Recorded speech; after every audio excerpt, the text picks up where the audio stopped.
नमस्कार दोस्तों, उम्मीद है आप सब अच्छे होंगे। मैं सिद्धार्थ, आपका मेंटोर, स्वागत करता हूं आपका सिविल्स डेली के इस यूट्यूब क्लासेस पर, जहां आज हम बात करेंगे यूपीएससी प्रीलिम्स और मेंस से जुड़ी कुछ इंपॉर्टेंट एंड रेलेवेंट टॉपिक पर from the Hindu editorial and op-ed section. तो दोस्तों, आज है 25 ऑफ फेब और जुम्मे का दिन है, यानी कि फ्राइडे, शुक्रवार है। मुझे पता है आपको किस चीज़ का इंतज़ार है है ना। लेकिन प्लीज़ आप वीडियो को फास्ट फॉरवर्ड मत करिएगा, तो मज़ा लेते रहिए, देखते जाइए कि ये सस्पेंस मैं कैसे क्रिएट कर रहा हूँ कि आज का विनर कौन है। प्लीज़ फॉरवर्ड मत करिएगा, आगे चीटिंग नहीं करने का, ठीक है। फॉरवर्ड कर भी लेंगे तो आपको कुछ मिलेगा नहीं, ठीक है। चलिए, तो सबसे पहले हम तीन चीज़ें यहाँ समझेंगे। क्या क्या? हम ये समझेंगे कि जो आपने कमेंट्स किए हैं मुझे आंसर, उसके बारे में हम जानेंगे। दूसरा, जो हमारा सरप्राइज़ है, जो हम पिछले 3-4 दिन से जिसके बारे में बात कर रहे हैं, आज हम उनके विनर्स का नाम डिस्क्लोज करेंगे, आपको शेयर करेंगे। और तीसरा एंड मोस्ट इम्पॉर्टेंट, हमारी ओपेड एनालिसिस, जो कि आज की पूरे न्यूज़पेपर में एक ढंग की न्यूज़ मुझे मिली है, apart from Russia and Ukraine crisis, ठीक है। बहुत ज़्यादा ध्यान नहीं देना उधर, एग्जाम में उतना कुछ नहीं आएगा, जितना रेलेवेंट था हम बता देते हैं आपको, ठीक है।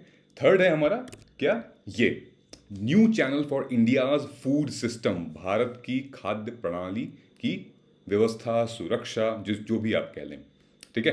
तो ये बेहतरीन आर्टिकल है, कई सारे एंगल्स इसमें से निकलेंगे। GS2 और GS3 के कई सारे टॉपिक्स आप इसमें कवर कर लोगे, और NCERT के लेवल पर कुछ बेसिक माइनर इन्फॉर्मेशन आप समझ लोगे, ठीक है। ग्रीन रेवोल्यूशन है, काफ़ी सारी चीज़ें हैं, हम अभी चर्चा करेंगे इसको लेके। तब तक चलते हैं, सबसे पहले हम अपने CD रिचुअल्स यानी कि डेली रिचुअल्स पे आते हैं, क्वेश्चन आंसर पे। मैंने आप लोगों से रिक्वेस्ट की थी, कल मेरा 2 एडिटोरियल गया था। एक रशिया के ऊपर गया था जो कि डिटेल में था, और दूसरा भारत के संविधान के ऊपर गया था कि क्या हमें नया संविधान चाहिए या नहीं चाहिए। आप सबका कमेंट आया था, मुझे बहुत अच्छा लगा, और आप सबों ने रिप्लाई भी किया। तो 1 2 3 4 ये कुछ क्वेश्चंस हैं, हम इनको डिटेल में देखते हैं, कुछ बच्चों ने क्या रिप्लाई किया है। मैंने आप लोगों का आंसर रिव्यू किया है, ठीक है। यशवनी, नेहा, आयुष, पी गहलावत और प्रमिला और नितेश, आप सबका मैंने आंसर देखा हुआ है। मुझे आज का जो सबसे अच्छा आंसर जो लगा वो है नेहा का, ठीक है।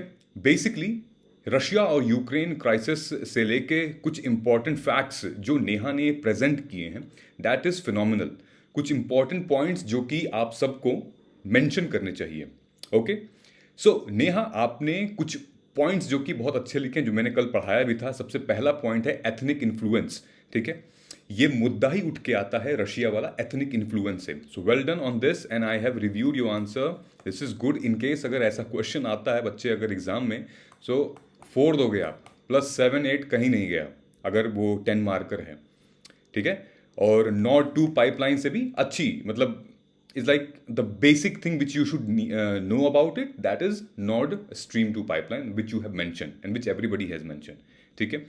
हाँ आयुष, आपका भी आंसर डेफिनेशन के तौर पे अच्छा है। बेसिकली आपने नेटो के बारे में बताया, ठीक है। और फिर ये जो आपने डिटेल में बताया है कि क्यों है उसके खिलाफ, there are few points which you can borrow from Neha's answer, okay. And a mix of your and Neha's answer could be a good model answer. कोई मुझसे पूछ रहा था कि मॉडल आंसर क्या होता है, देना चाहिए सर आपको, तो आप लोगों से ही तो निकल के आएगा। मॉडल आंसर कुछ होता नहीं है, ठीक है। बस ये है कि आपको बस एक सेटिस्फैक्शन मिल जाएगी कि अच्छा ऐसे लिखना चाहिए, ऐसा कुछ नहीं है, ठीक है। सो मैं आपको बता रहा हूँ, इन दोनों बच्चों का आंसर अगर मैं मिला दूंगा तो it's going to be a good model answer for this question, ठीक है। ये जो क्वेश्चन मैंने आपको दिया है, what is the reason behind Russia and Ukraine conflict, ठीक है। इतना ही आपको जानना जरूरी है, इससे ज्यादा मत जानिए आप, ठीक है। नितेश ने भी कुछ ऐसे ही बात की है, मैंने OSCE के बारे में कहा है। तो नितेश, आप सबसे मेरा एक और सवाल है, जहां पे वेस्टर्न कंट्रीज के पास OSCE है, वहीं पे रशिया के पास और जितने भी सोवियत यूनियन के कंट्रीज थे, जब डिवाइड हुआ था, पार्टीशन हुई थी 15 भागों में, तो रशिया के पास भी एक ऐसी ऑर्गेनाइजेशन है, उसको क्या कहते हैं, ठीक है। ऐसी ही ऑर्गेनाइजेशन है OSCE जैसी, उसको क्या कहते हैं, वो भी न्यूज़ में अभी हाल ही में आई थी। तो आप बच्चों कमेंट करके मुझे प्लीज़ बता दीजिएगा, ठीक है। नेक्स्ट चलते हैं यहाँ पे, जहाँ पे आप लोगों ने फिर से नेटो के बारे में ये सारी चीज़ें बताई थी. So I mean these things are good. 30 member हैं, नेटो के 30 मेंबर हैं, दैट इज़ फाइन. आर्टिकल 368 उसमें केशवानंदा भारती नो उन्होंने कहा है कि नहीं होना चाहिए संविधान. John Rawls wheel of ignorance, very good Samreen. ठीक है, आर्टिकल 368 केशवानंदा भारती केस, और इसको आपने आयुष डिटेल में बताया है केशवानंदा भारती केस का. ये भी अच्छा है, रेफरेंस के तौर पे आप लोगों को जानना चाहिए ये सारी चीज़ें. इसीलिए मैं जानबूझ के, ठीक है, बतौर इंटरेस्ट के साथ मैं ये सारी चीज़ें आप लोगों को देता हूँ, क्योंकि कुछ इंपॉर्टेंट एस्पेक्ट हैं, आपको धीरे धीरे हमें रिवाइज करते रहना चाहिए. Okay, this is also good. Model answer आप कह रहे थे बच्चे, तो मॉडल आंसर वही आप देख लो, आपका आंसर उनका आंसर मिला के. हालांकि we are going to open, जल्दी ही हम कोशिश करेंगे अपना टेलीग्राम चैनल शुरू करने की. ठीक है, उसमें हम कोशिश करेंगे डालने की, लेकिन अभी थोड़ा सा टाइम लग जाएगा. अभी आप यहाँ हमारा साथ दीजिए, थोड़ा सा साथ देंगे तो आगे बात बन जाएगी. ठीक है, ये क्या आ गया था, कुछ तो था. So here I am now going to disclose that कि क्या है वो ऑफर, क्या है वो सरप्राइज और कौन है. सो शुरू करते हैं. 1 2 3 and here you go.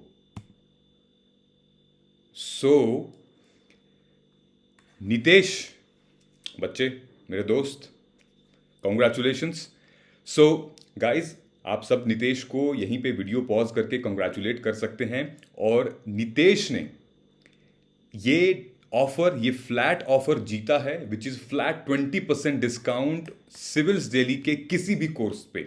Civils daily के आप वेबसाइट पे जाएंगे, जब आप www.civilsdaily.com प्रेस करेंगे, सिविल्स डेली की वेबसाइट पे आज की डेट में जो भी कोर्सेज हैं, चाहे वो प्रीलिम्स, चाहे वो टेस्ट सीरीज है, चाहे वो कोई भी, आप उसको फ्लैट 20% ऑफ पे आप उसे अवेल कर सकते हैं. ये फैसिलिटी और किसी के पास नहीं है. ये आपने अचीव की है अपनी मेहनत से, डेडिकेशन से, रिलीजियसली हमें फॉलो करके, हमें कमेंट करके, अपना आंसर बता के. इससे हमें ये लगता है कि ऑफ कोर्स आप बहुत मेहनती हैं, बहुत कंसिस्टेंस हैं और 4 देना चाहते हैं 2022-23 का एग्ज़ाम यूपीएससी का. ठीक है, सो वंस अगेन कंग्रेचुलेशंस. तो बच्चों यहाँ पे TNC terms and conditions mention है और एलिजिबिलिटी क्राइटेरिया कुछ नहीं है. ये सब आप डेली करते हो. इसका मतलब ये नहीं है कि जिनका नाम मैंने नहीं लिया दे आर नॉट एलिजिबल. हम हर 15 दिन पे, every 15 days we will release 2 names with different offers, with different discount categories. कुछ भी हम कर सकते हैं, हाँ, लेकिन it will add value to your preparation.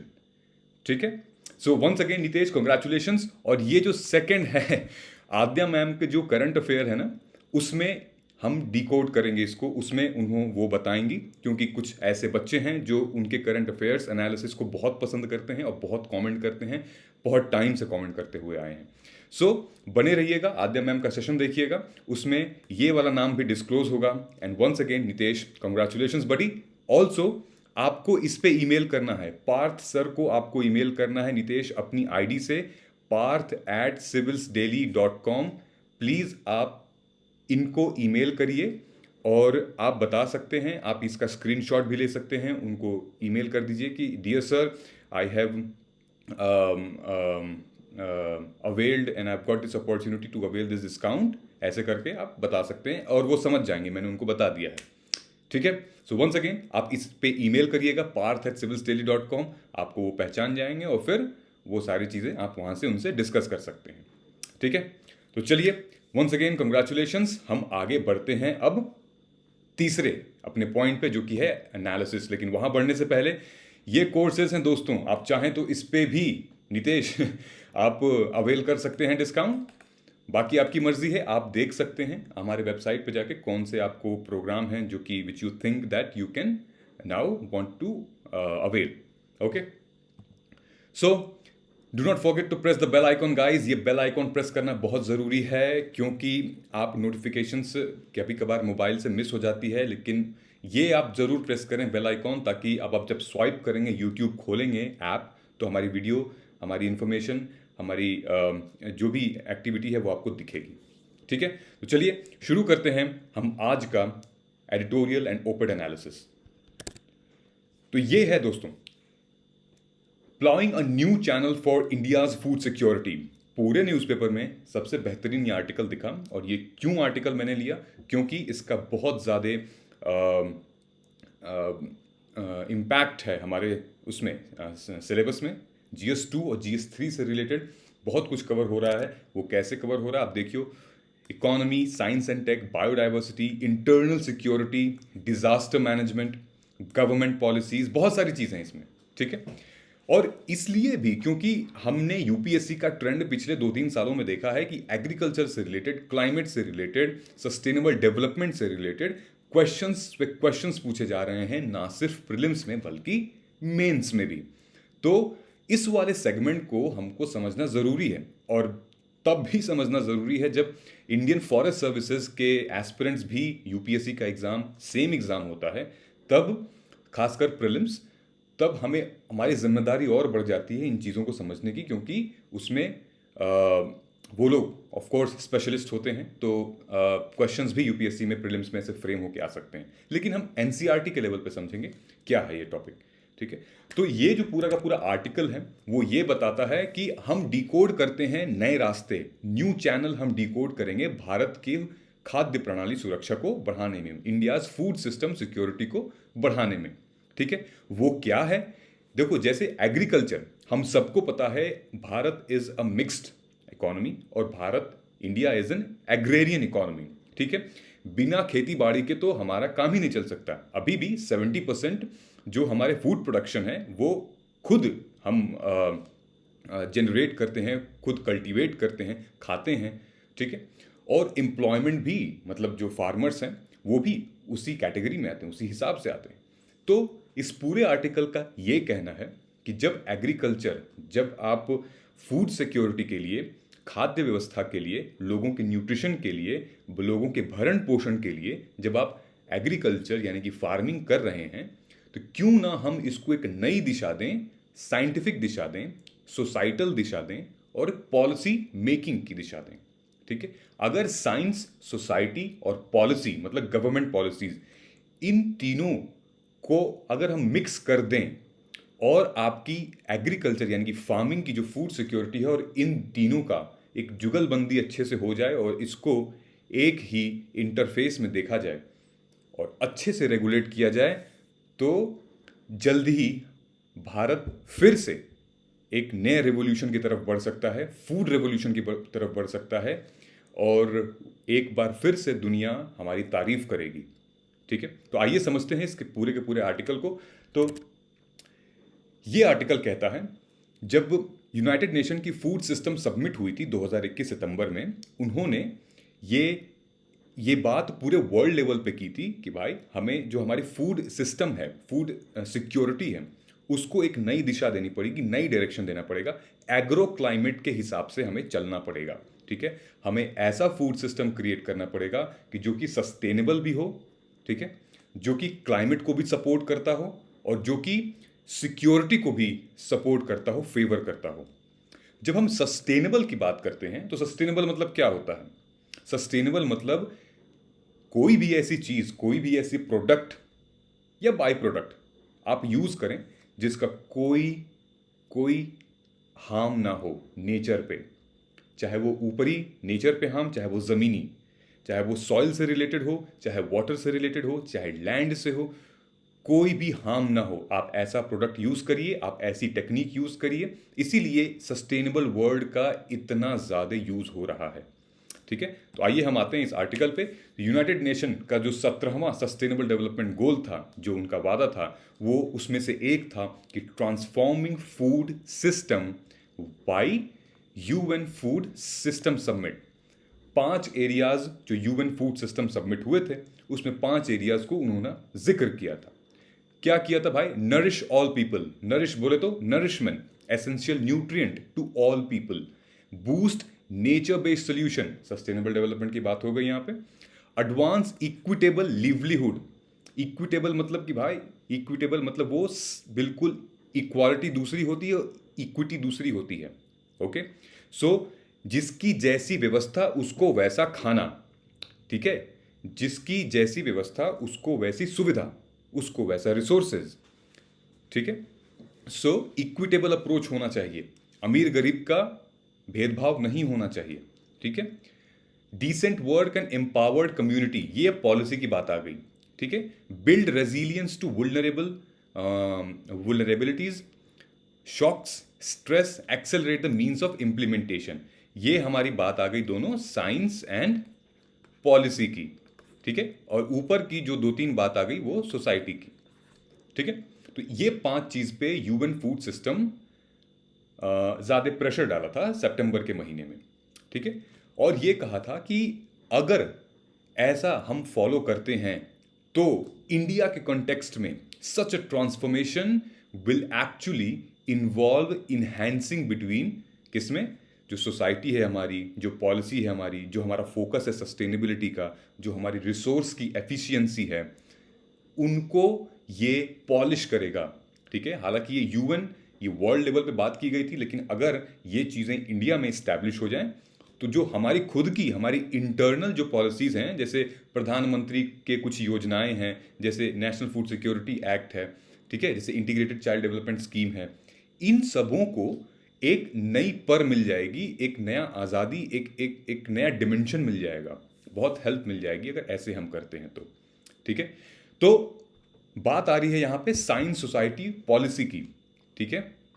यहाँ पे विज्ञान, समाज और नीतियां, इन तीनों का अगर मेल होता है, अगर जुगलबंदी होती है, तो जितनी भी प्रॉब्लम्स हो रही हैं ना पॉपुलेशन के ग्रो होने की वजह से, फूड सिक्योरिटी को लेके जितनी भी प्रॉब्लम्स हो रही हैं उनको हम टैकल कर सकते हैं, ठीक है। चाहे वो पावर्टी हो, चाहे हंगर हो, चाहे माल न्यूट्रिशन हो, चाहे अंडरवेट हो, या फिर विमेंस इश्यूज हों, इन सब को हम टैकल कर सकते हैं अगर सही साइंस, सही सोसाइटी और सही पॉलिसी को हम एक साथ मिलके चला सकते हैं, तो हमारा भारत का फूड सिस्टम एक नंबर का होगा। ये बात 2 बुक में कही गई थी, the population bomb by Paul Aldrich and the famine 1975, ठीक है, बाय विलियम एंड पॉल पेटॉक, ये बात इन्होंने की थी, ठीक। दोस्तों, ग्रीन रेवोल्यूशन जब हमारा 1960 में आया था, और ग्रीन रेवोल्यूशन क्यों आया था, आप सबको पता है कि भारत अभी तुरंत का आज़ाद हुआ था, भारत के पास उसकी खुद की फूड सिक्योरिटी नहीं थी, और जैसे ही भारत आज़ाद हुआ था वैसे ही 1962 में युद्ध हो गया चाइना के साथ, 1965 में पाकिस्तान के साथ युद्ध हो गया, और उसके बाद फिर हमारे नेहरू जी भी गुजर गए थे, तो कमर पूरी तरीके से टूटी हुई थी, ठीक।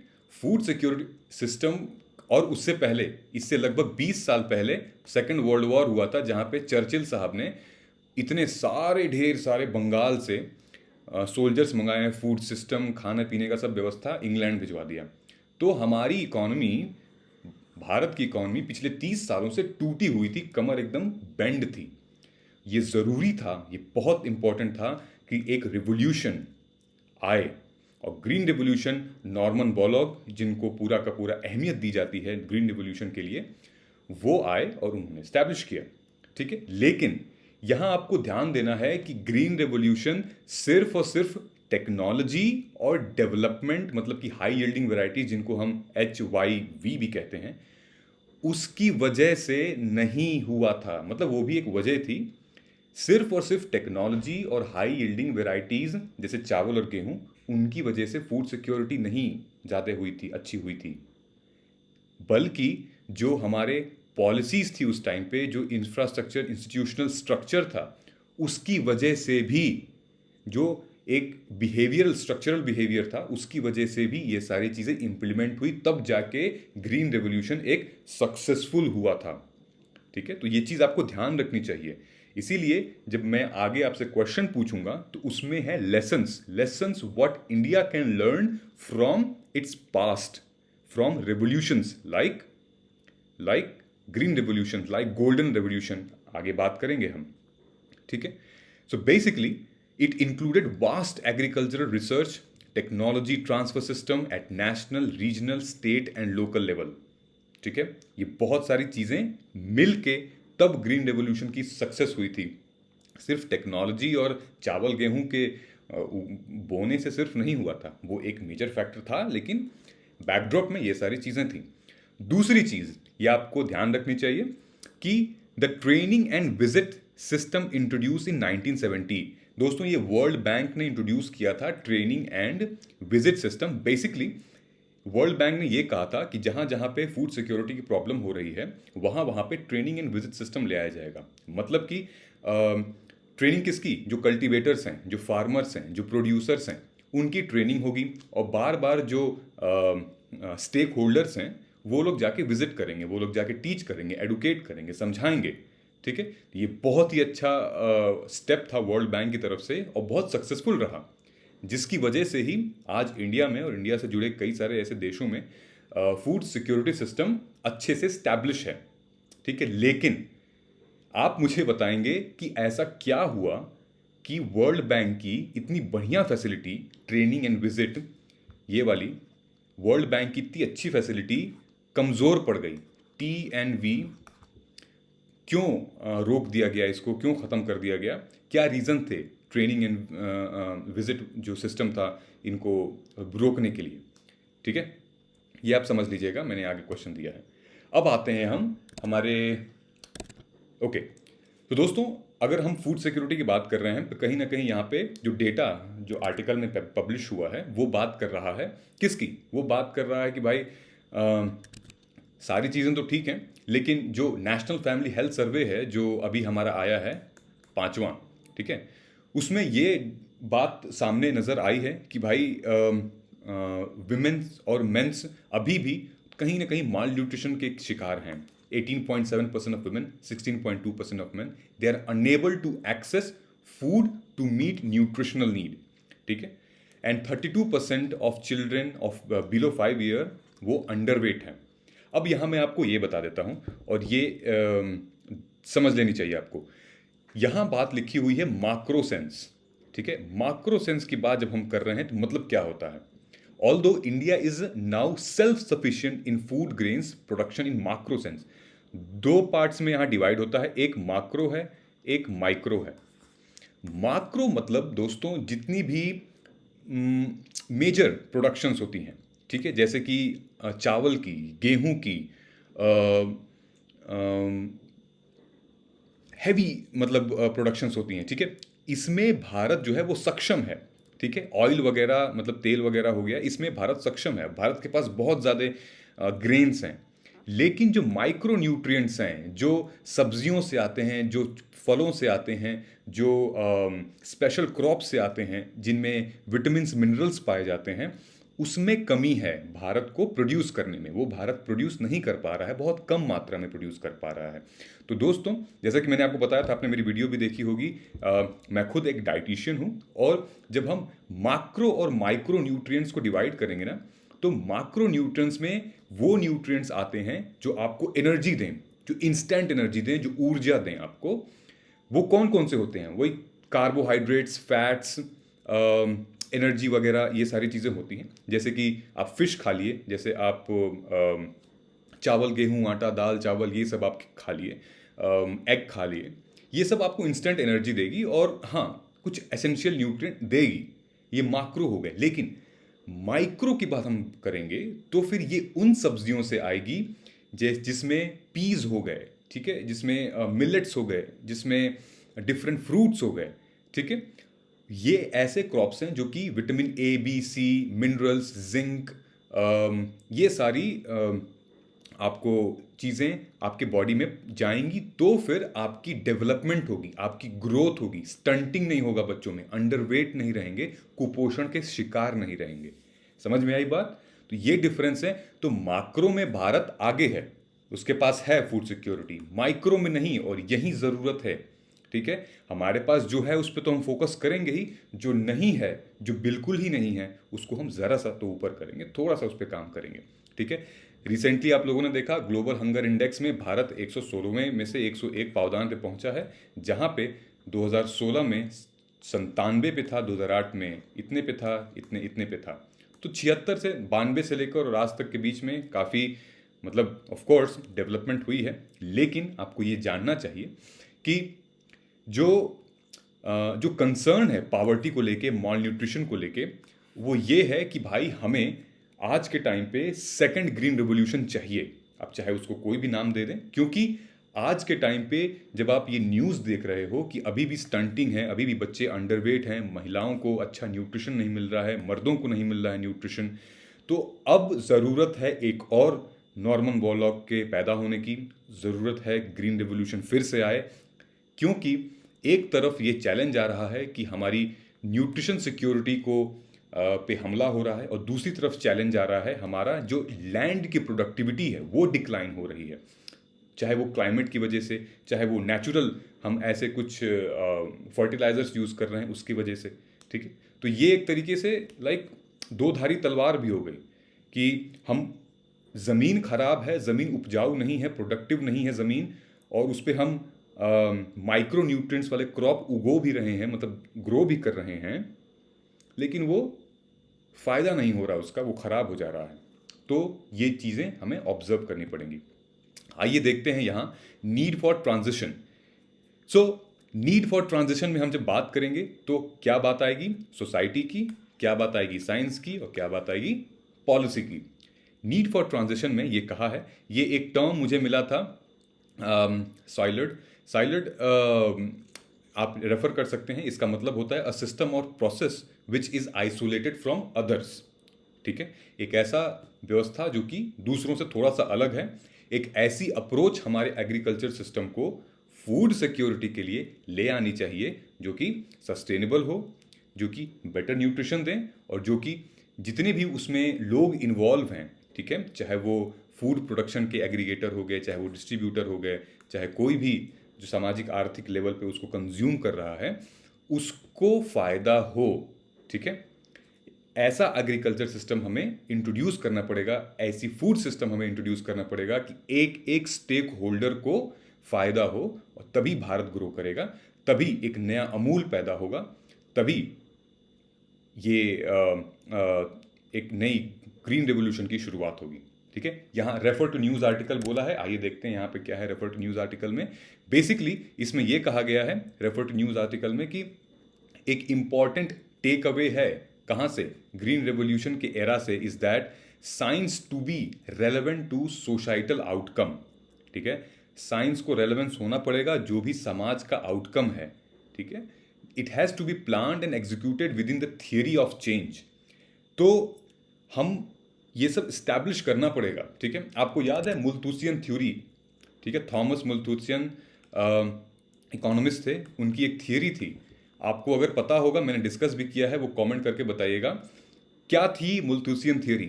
मैं हिंट भी दे देता हूँ, वो अर्थमेटिक और वो जियोमेट्री वाली, उसको आप बता दीजिएगा कमेंट करके।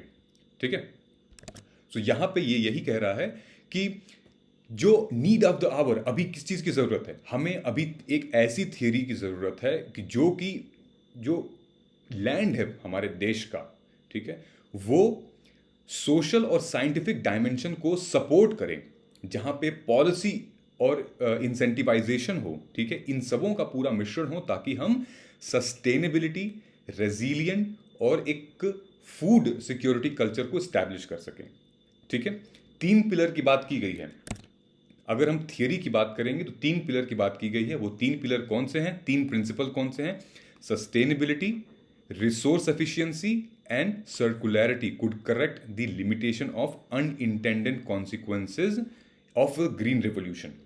कुछ कॉन्सिक्वेंसेस थे ग्रीन रेवोल्यूशन के, कुछ नेगेटिव इम्पैक्ट थे। नेगेटिव इम्पैक्ट क्या थे कि भाई जो माइक्रो न्यूट्रिएंट्स वाले जो क्रॉप्स हैं वो नहीं ग्रो हो पाए, माक्रो न्यूट्रिएंट्स वाले क्रॉप इतने ग्रो हो गए कि लोगों ने इन पर ध्यान नहीं दिया। इसकी वजह से स्टंटिंग हो गई, पावर्टी थोड़ी सी बढ़ गई, जो बेसिक ग्रोथ थी लोगों की वो नहीं हो पाई। हाँ, पेट तो भरता था लेकिन ग्रोथ नहीं होती थी। इस बच्चे को देख रहे हैं आप, ये बच्चा भुखमरी का शिकार है। ठीक है, इसको एसेंशियल न्यूट्रिएंट नहीं मिल पा रहे हैं। ठीक है, कुछ और भी कॉन्सिक्वेंसेस थे। क्या क्या थे? वो ये थे कि soil nutrient depletion, ground water stress. मतलब कि अगर आप एक ही क्रॉप को अपने ज़मीन में बार बार उगाओगे तो आपकी सॉइल भी तो परेशान हो जाएगी, कहेगी अरे यार कुछ तो और उगा दो। लोग क्या करते हैं, अभी भी रूरल एरियाज़ में, यूपी बिहार के कुछ एरियाज़ में अभी भी उसी ज़मीन पे उगाते जा रहे हैं। इस वजह से वो एक मोनोटनस हो जाता है और फिर आपकी सॉइल, आपकी ज़मीन जो है वो हैबिचुअल बन जाती है और फिर आप प्रॉपर न्यूट्रिएंट नहीं आ पाता है उसमें। ये सारे दोस्तों कुछ इश्यूज हैं जिसको आप वीडियो पॉज करके समझ सकते हैं। ठीक है, आगे चलते हैं। बात हो रही है यहाँ पे किस चीज़ की? बात हो रही है यहाँ पे क्रॉप डाइवर्सिफिकेशन की। कहा जा रहा है कि एक डेटा कंपाइल किया गया था, agro climate zones reports of Indian council of agriculture research, और जो हमारा प्लानिंग कमीशन था जो कि आज की डेट में नीति आयोग के नाम से जाना जाता है, इन डेटा ने ये पढ़ के ये रिवील हुआ, ये पता चला कि भाई भारत में क्रॉप डाइवर्सिफिकेशन के बहुत चांसेस हैं और बहुत सक्सेसफुली यहाँ पे क्रॉप को डाइवर्सिफाई किया जा सकता है।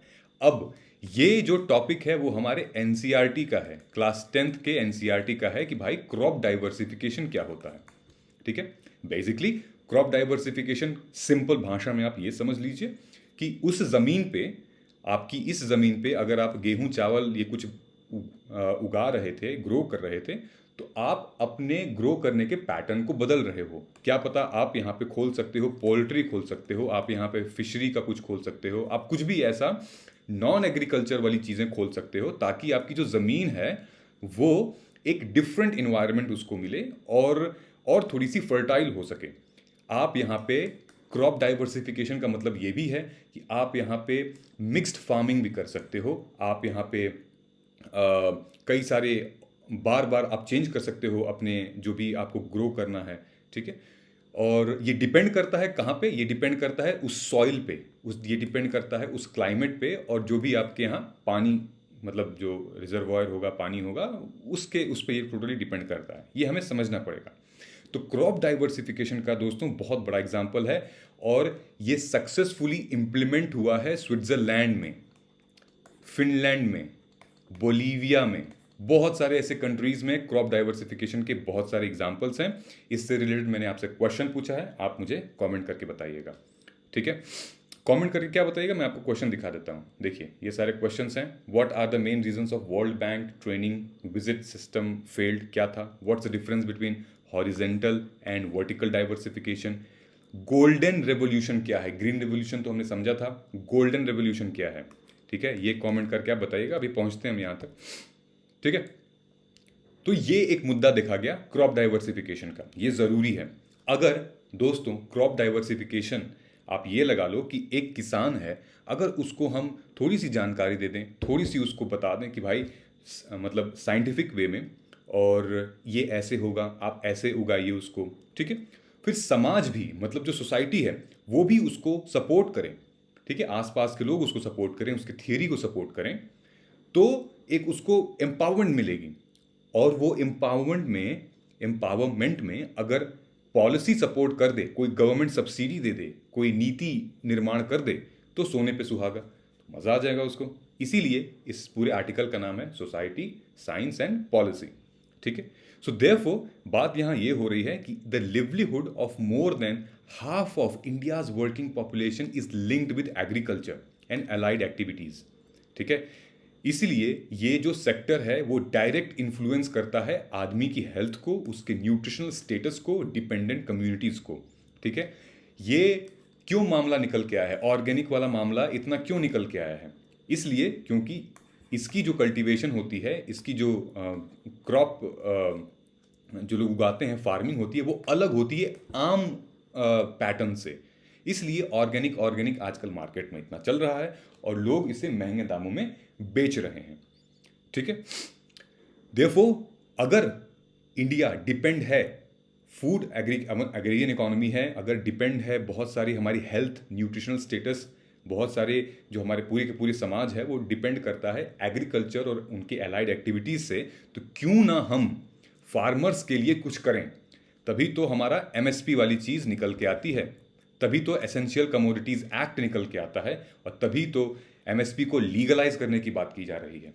तो इसीलिए improving farmers competitiveness, supporting business growth in rural economy, और इंसेंटिवाइज करें फार्मर्स को ताकि उनकी जो इन्वायरमेंट है, एम्बियंस है, उनका खुद का इंप्रूव हो और उनको मोटिवेट हो वो कि डेली जाके काम करें, और प्रोटेक्शन के साथ और पूरे पॉलिसी, समाज, सोसाइटी के साथ वो इन चीज़ों को इम्प्लीमेंट करें।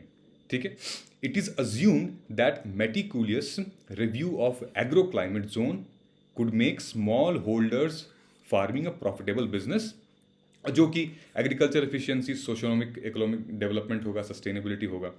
मतलब कहने का ये मतलब है कि छोटे से छोटे जो स्टेक होल्डर्स हैं इस फार्मिंग इंडस्ट्री में, अगर एग्रो क्लाइमेट वाले सस्टेनेबल चीज़ों को फॉलो करते हैं तो बहुत बड़ा रिजल्ट आएगा आने वाले टाइम पे। ठीक है, सो ये इमेज जो मैंने चिपका रखी थी दोस्तों वो ये थी कि भाई फूड सिक्योरिटी थी, उसका 4 डायमेंशन है, availability, access, utilization and stability.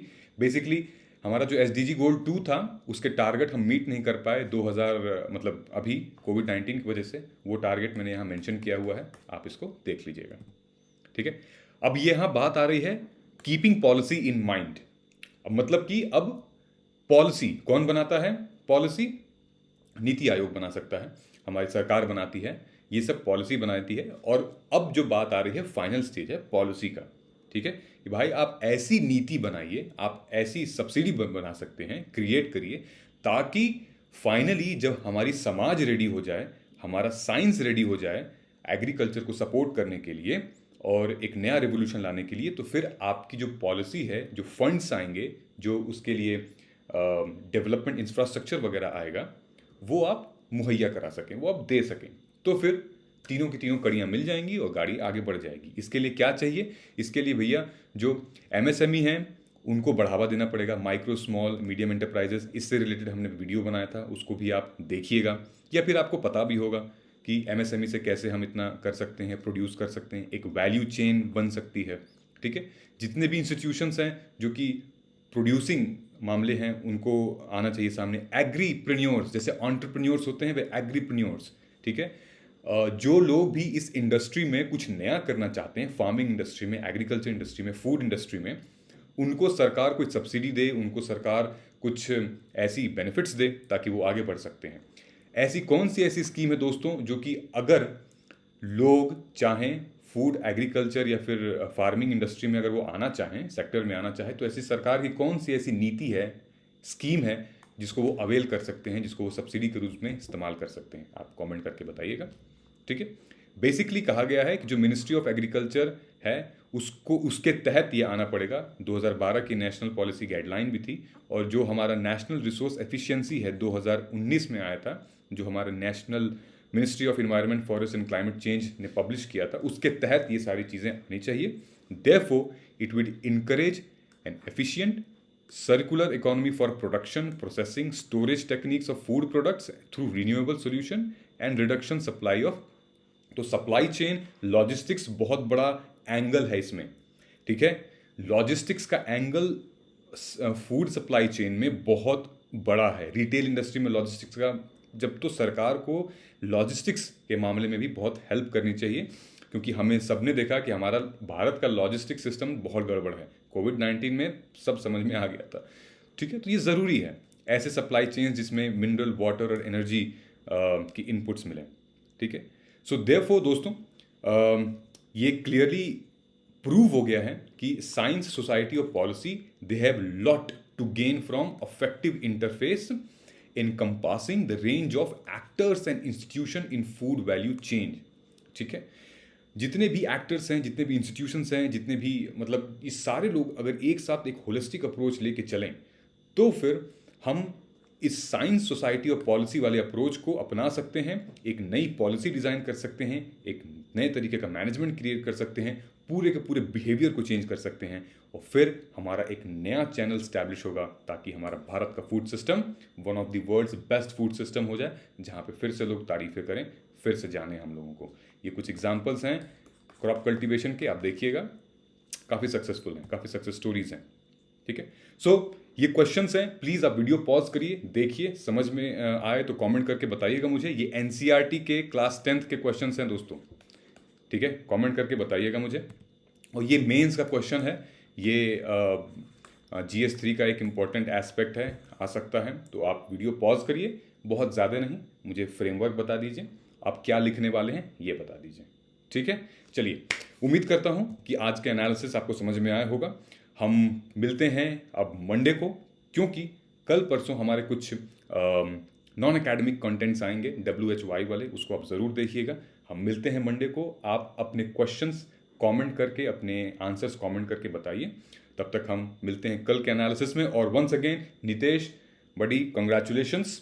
ठीक है, कोई भी डाउट हो प्लीज़ आप मुझे उस ईमेल पे आप बता दीजिएगा, parth@civilsdaily.com। वो सर आपको हेल्प कर देंगे। तब तक के लिए आप सब लोग अपना ख्याल रखिए। जय हिंद दोस्तों।